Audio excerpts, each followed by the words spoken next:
Olá, gente! Tudo bem com vocês? Sou professora Keila Batista, professora de História, e vamos aí continuar discutindo nossos assuntos referentes, então, à segunda série do ensino médio, ok? Nossa aula de hoje, nós vamos começar a discutir sobre o período do Segundo Reinado, né? Lembram aí que nós discutimos já sobre o primeiro reinado, né? E aí o período regencial, esse período no meio dos dois reinados. Então agora a gente vai começar discutindo o segundo reinado, né? Que é o reinado aí de Dom Pedro II, né? Dom Pedro II que começa, né? Ele toma o poder, né? Se torna imperador aí com 14 anos, né? Para completar 15 anos. Então a gente tem o que a gente viu na nossa aula passada, o golpe da maioridade, que é um golpe orquestrado, então, pelos liberais no Brasil, né? Então, isso também vai repercutir no início desse segundo reinado, porque inicialmente o Dom Pedro II, né, ele vai dialogar, vai colocar no Ministério dos Liberais, mas aí depois na história a gente vai ter algumas modificações, tá, pessoal? E aí essa aula ela é dividida em duas partes, né? A gente vai ter hoje o início dessa conversa sobre o segundo reinado. E na nossa próxima aula a gente vai discutir sobre o começo da industrialização, né? Da modernização que toma aí o nosso país.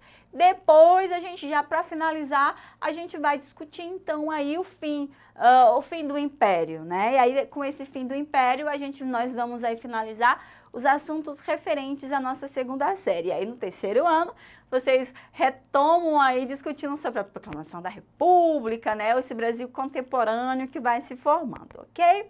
Pessoal, então é assim, né? Quando o Dom Pedro ele assume, a gente tem aí o segundo, né? A gente tem uma política interna.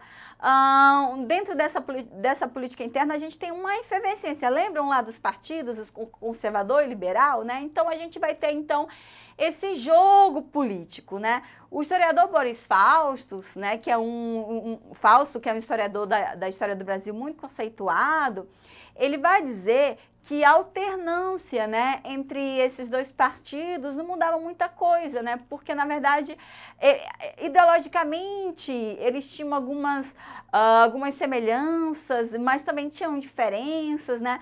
E quando eles estavam no poder, eles não, de fato, traziam coisas muito positivas para a população, né? Claro que os liberais, eles tinham ideias mais progressistas, né? Então, o Boris Fausto, ele vai dizer que isso, né, essa alternância entre os liberais e os conservadores, significava obter prestígio e benefícios para si próprio e sua gente, né? Conservadores e liberais utilizavam-se dos mesmos recursos para lograr vitórias eleitorais, concedendo então favores aos amigos e empregando a violência com relação aos indecisos e aos adversários, né? Então eram partidos que tinham semelhanças. Pessoal, então assim, quais eram esses partidos, né? O que eles representavam, né? O que eles defendiam. A gente viu um pouco na aula passada, mas tem um quadrinho aí para ajudar a gente a entender um pouco melhor, né? Os conservadores, né, esse partido conservador, ele vai ser apelidado de Sacarena, né? Sacarena. Porque, pessoal, a gente vai ter então uma cidade, né? Uma cidade do Rio de Janeiro, que vai ser onde esse partido vai aí reunir, ter as reuniões, né? A partir dessa cidade a gente tem aí esse apelido. E também da outra parte, os liberais, eles vão ser apelidados como Luzia, né? Que também é uma cidade de Minas Gerais, onde eles vão se reunir, então a gente vai ter esses apelidos, né? Então, assim, representava quem? Qual parte da população brasileira esses partidos representavam, né? O conservador, ele tinha os proprietários rurais, né, das lavouras de exportação, burocratas do serviço público e, claro, aí, grandes comerciantes, né? E aí, o principal, o que eles defendiam, pessoal? Eles defendiam, então, um governo imperial forte e centralizado, né?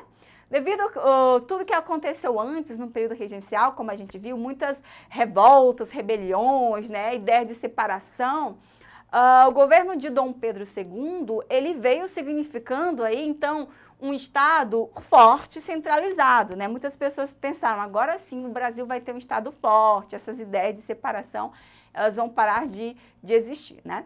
Pessoal, e o Partido Liberal, ele tinha, né, como componentes, então, os profissionais liberais, urbanos, né, os proprietários rurais que produziam para o mercado interno ou de áreas de colonização mais recente. E o que esse partido defendia? Ele defendia um governo imperial, não tão centralizado, né, com a concessão de certa autonomia às províncias. Então, a gente vê a grande diferença, né, com relação aí ao governo desses partidos, com relação ao governo na perspectiva desses partidos. Então, a gente tem um governo do Dom Pedro, né, II, né? Ele escolhe inicialmente para o seu ministério um gabinete formado, então, por partidos aí liberal, né? Partido Liberal. Então, a gente vai ter, pessoal, uma eleição, né? Uma eleição que ela vai acontecer em 1840, que ela vai ficar conhecida como eleições do cacete, né? Por quê, pessoal? Porque essa eleição, né, ela, até a gente tem no nosso slide, diz que foi a primeira demonstração desse estilo de fazer política, né? Porque no dia da eleição, a gente vai acompanhar aqui para a gente ter as informações mais precisas, né? No dia dessa eleição, em certas regiões do país, capangas contratados pelos liberais invadiram alguns locais de votação, né? Distribuindo o que então cacetadas, né? E ameaçando os adversários políticos. Houve também nessas eleições fraude na apuração dos votos, né, substituindo-se urnas autênticas por outras falsas, votos falsos, né? Então, a gente vai ter, então, uma grande violência, né?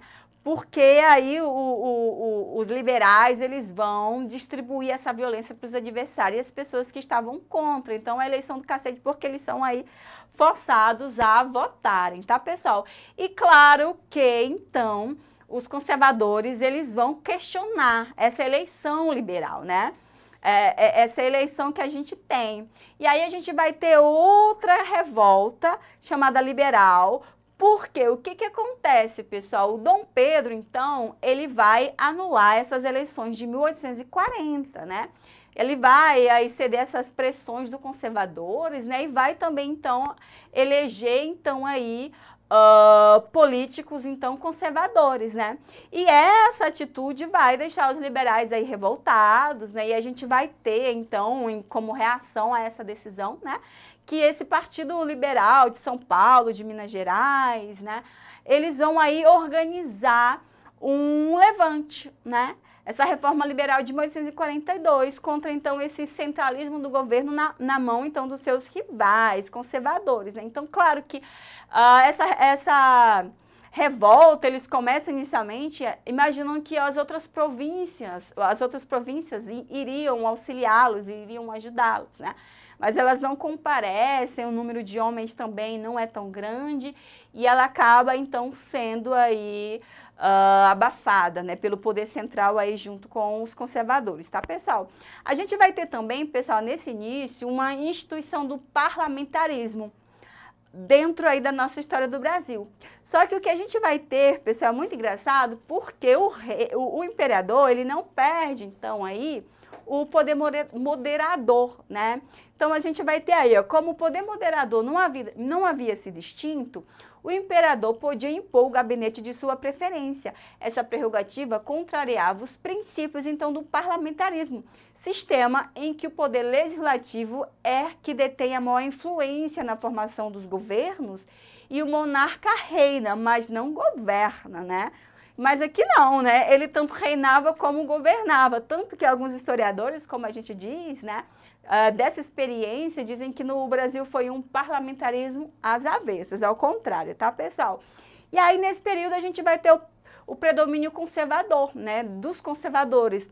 Durante esse segundo reinado, né, que vai de 1840 a 1889, quando depois a gente vai ter a proclamação da República, houve 36 gabinetes ministeriais no governo, 21 liberais e 15 conservadores. Mas, no entanto, os conservadores permaneceram aí no poder 10 anos mais, né? E aí realizaram, então, uma política que era bem alinhada aí a essa autoridade centralizadora do imperador, tá?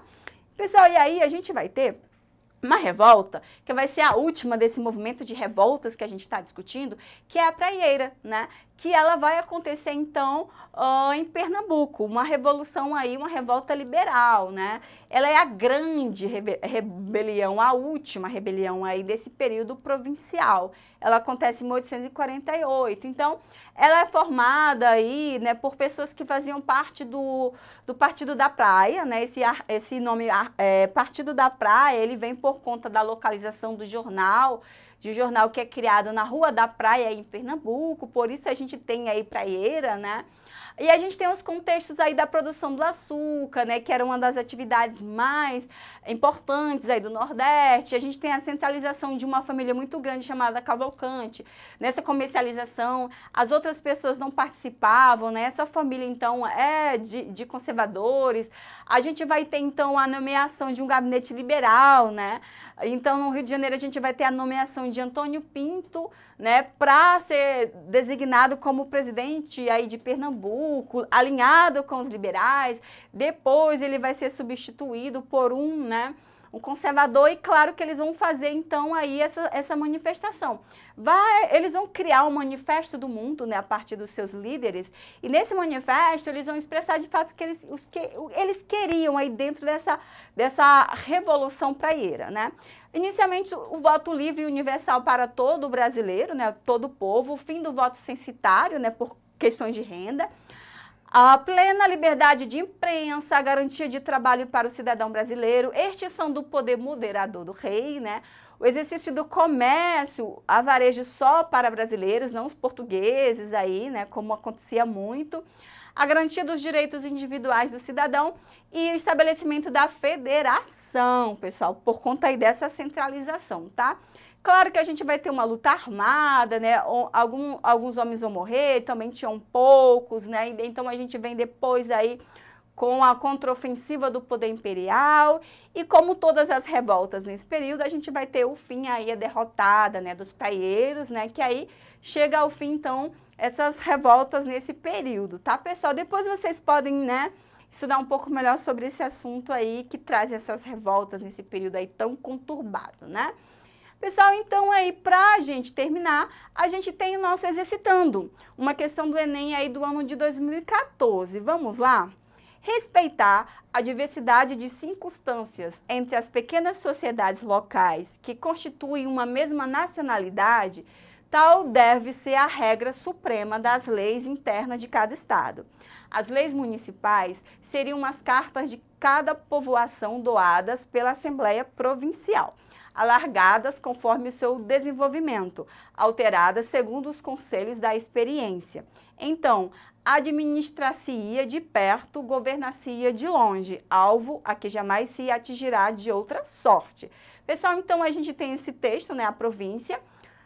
Enunciado: o discurso do autor no período do Segundo Reinado no Brasil tinha como meta a implementação do A. Regime monárquico representativo. B. Sistema educacional democrático. C. Modelo territorial federalista. C. Padrão político autoritário. E E. Poder oligárquico regional. Pessoal, a gente tem o quê? A partir daquele texto, a gente tem, claro, né, a defesa aí do modelo territorial federalista, né, onde os estados aí teriam certa autonomia, né? E nesse período a gente vai ter muita essa questão, ok? Pessoal, não esqueçam de acessar a plataforma, se aperfeiçoarem, né, aprofundarem ainda mais nesse assunto, e até a nossa próxima aula.